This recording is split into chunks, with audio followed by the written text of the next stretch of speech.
The internet was buzzing with excitement over two photos that seemed to capture the very essence of royalty, or rather, the lack of it. In one corner, we had Catherine and William, the epitome of royal grace.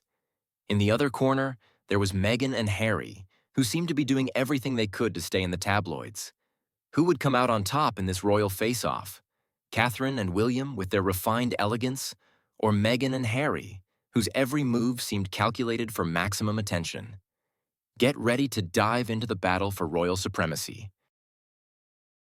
Catherine and William had mastered the art of royal elegance. Catherine, in her Philip Lepley gown, looked like she had stepped right out of a fairy tale. The soft cream and gold lace hugged her figure in a way that made every royal pose feel effortless, as though the world had already crowned her. Her posture was poised, her expression calm, and her presence undeniable.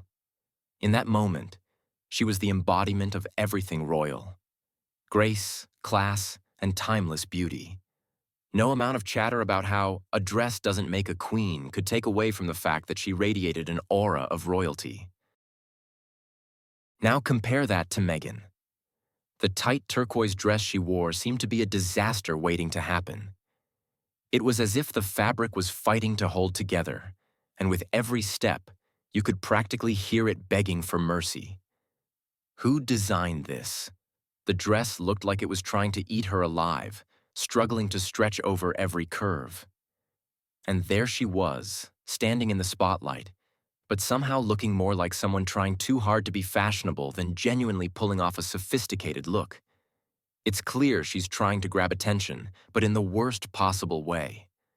Meghan's outfit screamed that she had forgotten one simple rule: fashion should be both stunning and comfortable. This wasn't the red carpet. This was a style catastrophe in the making. When it comes to body language, Catherine and William were in a league of their own. Their connection wasn't forced or exaggerated. It was the kind of simple, serene closeness that only years of knowing each other could bring. Their hands intertwined effortlessly, not for the cameras, but because it was genuine. It wasn't a show, it was just them, walking in sync like a well-practiced duet. There were no over-the-top gestures or dramatic displays. It was natural, comfortable, unshakable. Their bond spoke louder than any public performance could. Now compare that to Meghan and Harry. This was something else entirely. The way Meghan clutched Harry's hand was almost comical. Her grip was so tight, it seemed like she was trying to pull him into another dimension. Her face said it all. She was ready to pull him into her orbit with a force so strong it might have required a seatbelt. It wasn't love. It was more like a lifeline, and Harry was dangling by it. She seemed to believe that the harder she held on, the more secure their relationship would appear. Meanwhile, Harry looked like he might need to file a workers' compensation claim for the injuries sustained by Meghan's claw grip. There was nothing relaxed or natural about it. It was pure, awkward desperation, as if every second of PDA was a reminder to the world that they were in love.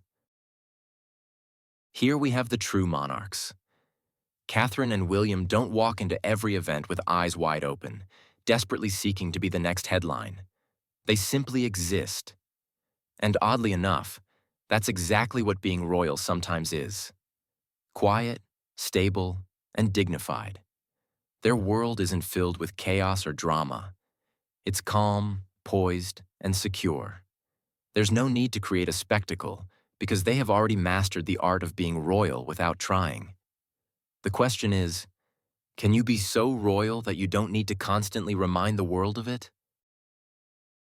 On the flip side, Meghan and Harry can't seem to resist the lure of the spotlight. These two are constantly in front of the cameras, even when they're supposedly living like normal people. It's as though their entire existence is designed for the public eye, and every move is calculated for maximum exposure. Harry must have begun wondering if the only way to escape this circus is to literally step out of the frame.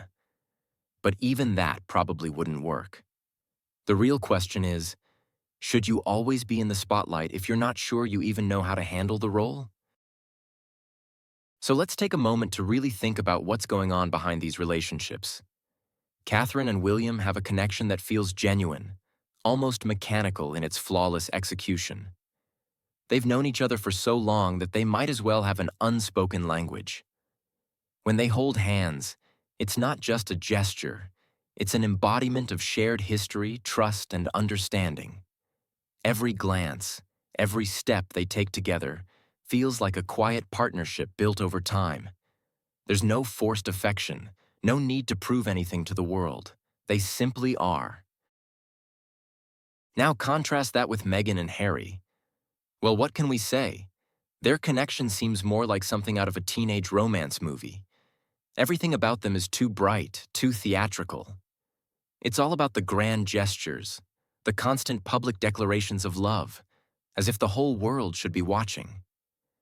They seem to believe that love needs a stage, that it isn't real unless it's on display. If only they could realize that true love doesn't need to be performed for an audience. It exists best in the quiet, unsung moments, when no one's watching but you two. So, who comes out on top in this royal showdown? Let's not kid ourselves. Catherine and William are the clear winners. Why? Because they're not playing games. They're simply living their lives in the most authentic and effortless way possible. Their relationship is built on real substance, not a spectacle. There's no need to put on a show or create drama for the cameras.